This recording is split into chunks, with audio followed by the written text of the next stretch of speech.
So the verdict is in, the decision has been made. No more speculation on what Trump, his administration, and Congress are doing, at least for right now anyway, as far as HUD, Section 8, and other housing programs in this country. And we're going to go over the decisions that they have made and what it means for the future of housing subsidy programs in America. So as most of you know, I have been covering everything dealing with HUD and Section 8 since Trump got back in office. As a Section 8 landlord and a content creator who has been promoting and teaching landlords how to rent through the Section 8 program and be successful at it, I thought it was important to give my thoughts and my opinions on everything that's been going on. Yes, I do have a course and a coaching program teaching Section 8 investing, and right now I have a huge sale going on in celebration of the big news, but more on that later. But over the past couple of months, I've had course members texting me or calling me because they have my direct cell phone number, and other people DMing me, asking about the future of Section 8. Some of them were worried, wondering if it was going to continue. All of the funding freeze, spending cuts, and mass layoffs had them feeling a little uneasy about the idea of renting to Section 8 tenants. And I get it, I totally understand. It's hard enough to get landlords to want to rent through the Section 8 program as is, without all of the rumors and speculation. But with everything going on in the government, it makes it that much harder. But anyway, my response was always the same, pretty much reassuring them that this program is not going anywhere. I've constantly reiterated that, whether on consultations or in these videos, that the Section 8 program would continue. I think my exact words were business as usual. Rental assistance provided by the government has been around for almost 90 years in this country, established in Section 8 of the Housing Act of 1937. HUD has been around for 60 years, and the Housing Choice Voucher Program has been around for over 50 years. Yes, there's been changes here and there, but the main concept of the program has always been to provide rental assistance for those in need. In a time like now, during an affordable housing crisis, while rent prices are through the roof, it would be a huge mistake to just wipe out the program, because there's a lot of low-income families, elderly, and disabled individuals who are in need of affordable housing and assistance. But anyways, let's talk about the decision that has been made by Congress.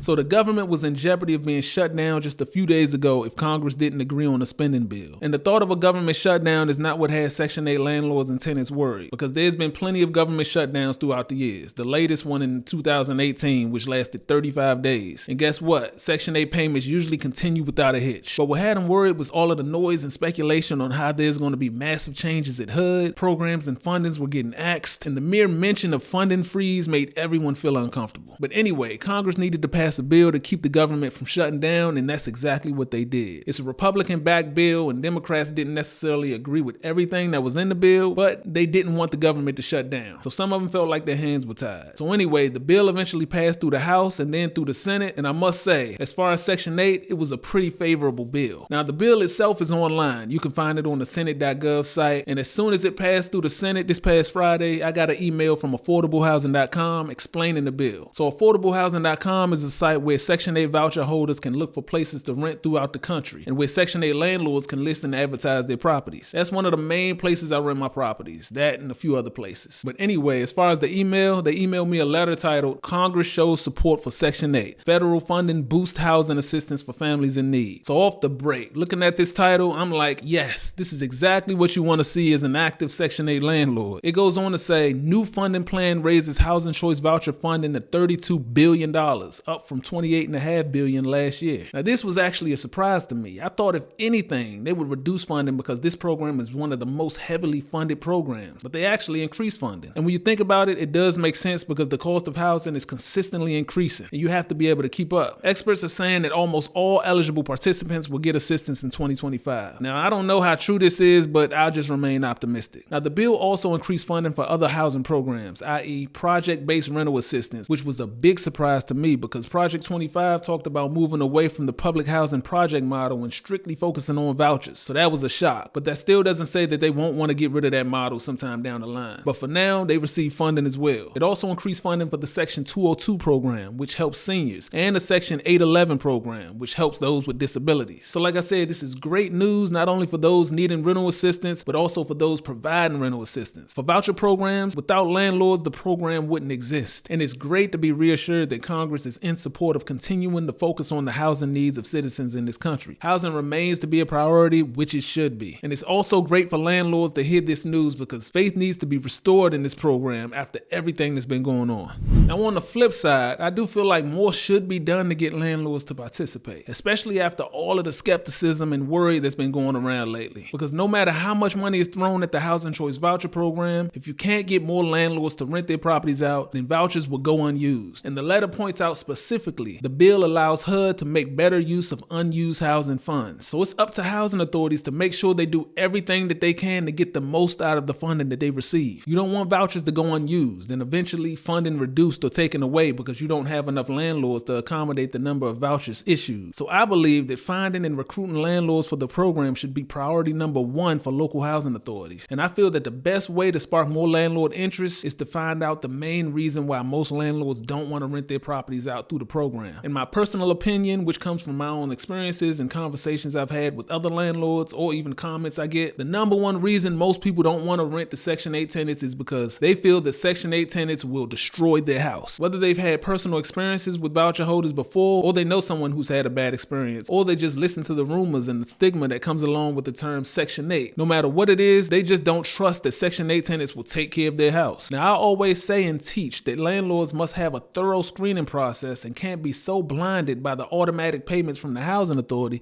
that they're willing to just put any old tenant in their house without doing their due diligence. And that's exactly how housing authorities look at it. They put it all on the landlord. But if we're being honest, if that's the biggest reason why most people don't want to rent to Section 8 tenants, then housing authorities should want to dispel those narratives and help prevent bad tenants from being able to rent through the program. I've said before, don't put it solely on the landlord, but housing authorities should have a hand in weeding out bad tenants. Conduct quarterly or at least bi-quarterly inspections. Create a fund that will cover or partially cover damage caused by tenants. These are just a few ideas off the top of my brain, but there are definitely ways to try to start and build trust with landlords to even make them want to consider renting their properties out through the Section 8 program. Because the bottom line is this: if housing authorities don't figure out a way to attract more landlord participation, there's no amount of money that HUD can give or additional vouchers that can be issued that will solve the ultimate problem. Now, as far as the future of the Housing Choice Voucher Program, like I said, it's been around for years, it's gonna be around for years. It's not going anywhere. The US population is steady increasing, as is the cost of living. Now, I do expect there to be changes, but overall, rental assistance will still be provided. Now, HUD has still not addressed if they would be changing the eligibility requirements to participate in the program. I know Project 25 kept mentioning that there should be work requirements and time limits, and also an article recently said that the HUD Secretary, Scott Turner, may put those changes in effect, but it still hasn't been addressed. As far as my thoughts, I've always said that there should be incentives for voucher holders to get off the program. I feel like overall, time limits can be a good thing, but it ultimately depends on the location. The cost of living is so high in some areas, it's almost impossible not to be considered low income. I don't care how much time you give people. You can have a full-time and a part-time job and still be considered low income in some parts of the country. So even though I think it can be a good idea, I do see that it can get kind of tricky. Now, I definitely think that there should be work requirements for able-bodied individuals. And contrary to popular belief, a lot of voucher holders do have jobs. It's just that they need assistance because they don't make enough. But there are some voucher holders out there that don't work, don't want to work, and don't plan on working. Those are the ones that the requirements are for. Being able to refuse to work just because you don't want to lose your benefits or because you don't want your benefits to be reduced, yeah, those are the type of people that make me support work requirements. But of course, there should be exceptions for the disabled and the elderly. But either way, HUD has not made any official announcements as far as eligibility requirements.